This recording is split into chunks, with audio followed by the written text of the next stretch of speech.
आधी रात को दुनिया में दो देश बन गए रूस यूक्रेन की तनातनी के बीच रूसी राष्ट्रपति व्लादिमीर पुतिन ने यूक्रेन के दो राज्यों को स्वतंत्र करार दिया। रूसी राष्ट्रपति व्लादिमीर पुतिन ने यूक्रेन को दो हिस्सों में तोड़ दिया। पूर्वी यूक्रेन के राज्य लुहांस्क, डोनेस्क को स्वतंत्र देश घोषित कर दिया। विद्रोहियों को रूसी मान्यता देने के बाद तनाव और बढ़ गया। बताया जा रहा है रूस ने यूक्रेन बॉर्डर पर फिर सैनिकों की संख्या बढ़ा दी है। रूस के राष्ट्रपति व्लादिमीर पुतिन ने रूसी सेना को उन दोनों इलाकों में भेजने का ऑर्डर जारी किया जहां यूक्रेन विरोधी और रूसी समर्थक मौजूद हैं। रूस के राष्ट्रपति व्लादिमीर पुतिन द्वारा सेना भेजने के आदेश के बाद स्वतंत्र देश डोनेस्क की ओर टैंक जाते दिखाई पड़े। स्थानीय मीडिया के मुताबिक डोनेस्क में टैंकों और सैनिकों की हलचल देखी गई। इधर पश्चिमी देशों की ओर से और अधिक प्रतिबंधों के अलावा कीव में अधिक हथियारों की तैनाती की तैयारी है। इस बीच ब्रिटेन ने आज आपातकालीन कोबरा बैठक भी बुलाई। रूसी राष्ट्रपति के ऐलान के बाद यूक्रेन के राष्ट्रपति जेलेंस्की ने कहा, हम डरते नहीं, पश्चिम से स्पष्ट समर्थन की उम्मीद है। वहीं यूएनएससी की बैठक में यूक्रेन के राजदूत ने कहा, हम उकसावे के आगे नहीं झुकते, हम हर तरह की स्थिति संभालने में सक्षम। देश के टुकड़े होने के बाद भड़के यूक्रेन के राष्ट्रपति जेलेंस्की कहा, रूस से सभी संबंध खत्म करने पर करेंगे विचार। पूर्वी यूरोप के दो इलाकों को रूस ने घोषित किया है आजाद देश। रूस के ऐलान के बाद यूक्रेन में हड़कंप मच गया।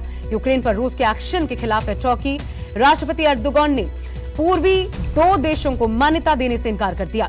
टर्की की न्यूज एजेंसियों ने इसकी खबर दी है। इटली ने भी रूस के एक्शन का विरोध किया। इटली के प्रधानमंत्री ड्रघी ने यूक्रेन के विद्रोही गणराज्यों को रूस की मान्यता देने को बताया अस्वीकार्य। कहा, इस तरह के कदम का करेंगे विरोध। रूस के फैसले पर अमेरिका भी सख्त नजर आया। लुहांस्क, डोनेस्क पर अमेरिका ने प्रतिबंध लगाए। राष्ट्रपति जो बाइडेन जल्द एक आदेश भी जारी करेंगे जो कि अमेरिकी नागरिकों को लुहांस्क और डोनेस्क क्षेत्र में इन्वेस्टमेंट से रोकेगा। ब्रिटेन भी रूस पर लगाएगा प्रतिबंध। संयुक्त राष्ट्र में ब्रिटेन की स्थायी प्रतिनिधि बारबरा वुडवर्ड ने प्रतिबंध लगाने की जानकारी दी। ब्रिटेन ने कहा, रूस ने अंतर्राष्ट्रीय नियम तोड़े हैं। ब्रिटेन के विदेश मंत्री लिज ट्रूस बोले, रूस ने यूक्रेन की स्वतंत्रता पर हमला किया। पुतिन के एक्शन से अमेरिका, ब्रिटेन समेत पूरी दुनिया में हलचल बढ़ गई है। यूएनएससी ने इमरजेंसी मीटिंग बुलाई। यूएन महासचिव एंटोनियो गुटेरस का बयान, यूक्रेन की संप्रभुता, अखंडता का उल्लंघन रूस ने किया। यूक्रेन पर यूएनएससी की बैठक में रूस का बयान, राजनयिक समाधान के लिए कूटनीति के लिए रास्ते खुले हैं। रूसी राजदूत ने कहा, रक्तपात की अनुमति देना हमारा कोई इरादा नहीं, हम खूनी संघर्ष नहीं चाहते। पर रूस ने सफाई में कहा, हम अमेरिका के नेतृत्व में हमारे पश्चिमी सहयोगियों द्वारा निभाई गई नकारात्मक भूमिका की वजह से ऐसा एक्शन लेने को मजबूर हैं। यूक्रेन में फंसे भारतीयों की आज से वापसी। एयर इंडिया के विशेष विमान से लौटेंगे छात्र। छात्रों को लाने के लिए एयर इंडिया के विमान ने यूक्रेन के लिए उड़ान भरी। यूक्रेन में जारी उच्च स्तरीय तनाव को देखते हुए भारत ने अतिरिक्त उड़ानों को संचालित करने का फैसला लिया। यूक्रेन में भारतीय दूतावास के मुताबिक कीव से दिल्ली के लिए 4 उड़ानें 25 फरवरी, 27 फरवरी, 6 मार्च को संचालित होंगी। यूक्रेन में रूसी हमले की आशंका के बीच भारत ने यूक्रेन में रह रहे छात्रों के लिए एडवाइजरी भी जारी की। भारत ने छात्रों से एक बार फिर से अपील की है, तुरंत यूक्रेन छोड़कर वापस भारत लौटें। यूक्रेन संकट पर रक्षा मंत्री राजनाथ सिंह की भी प्रतिक्रिया सामने आई। यूक्रेन संकट पर रक्षा मंत्री राजनाथ सिंह ने कहा, भारत वार्ता के जरिए समाधान चाहता है और शांति स्थापित करना चाहता है। राजनाथ सिंह बोले, मुझे यकीन है रूसी राष्ट्रपति व्लादिमीर पुतिन और अमेरिकी राष्ट्रपति जो बाइडेन के बीच बातचीत के बाद कोई समाधान निकलेगा।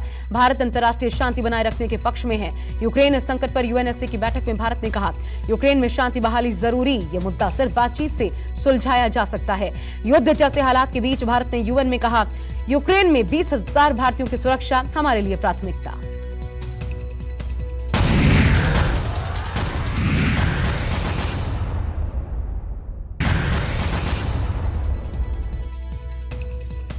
लखनऊ समेत 9 जिलों की 59 सीटों पर कल मतदान होगा।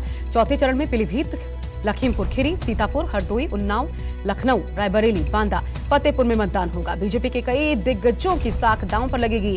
चौथे चरण की वोटिंग में योगी के मंत्रियों की साख भी दांव पर है। मंत्री ब्रजेश पाठक के अलावा आदित्य सिंह, पूर्व ईडी अधिकारी राजेश्वर सिंह मैदान में हैं। इधर कांग्रेस के गढ़ रायबरेली में भी वोटिंग होगी।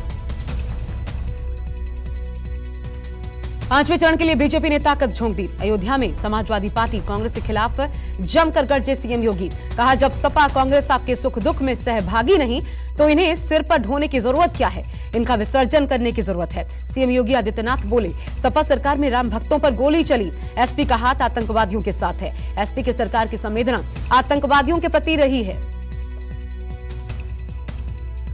सपा सुप्रीमो अखिलेश यादव ने प्रयागराज में हुंकार भरी, बीजेपी पर निशाना साधते हुए कहा, इस बार का चुनाव लोकतंत्र को बचाने का चुनाव, इस बार बीजेपी को लोहे के चने चबाने पड़ेंगे।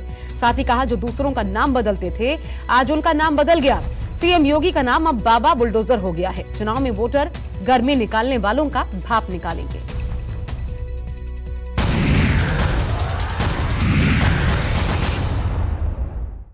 नमस्कार, मैं हूं मानक गुप्ता।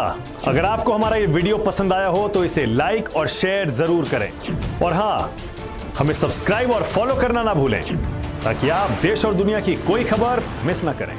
चाहे कोई ब्रेकिंग न्यूज हो या कोरोना वायरस से जुड़ी कोई भी अपडेट, पॉलिटिक्स हो या आपकी जेब से जुड़ी कोई खबर, इलेक्शन की कोई न्यूज हो, कोई कंट्रोवर्सी हो या फिर कोई वायरल वीडियो, सब कुछ मिलेगा न्यूज़ 24 पर। तो जुड़े रहिए हमारे साथ और देखते रहिए न्यूज़ 24।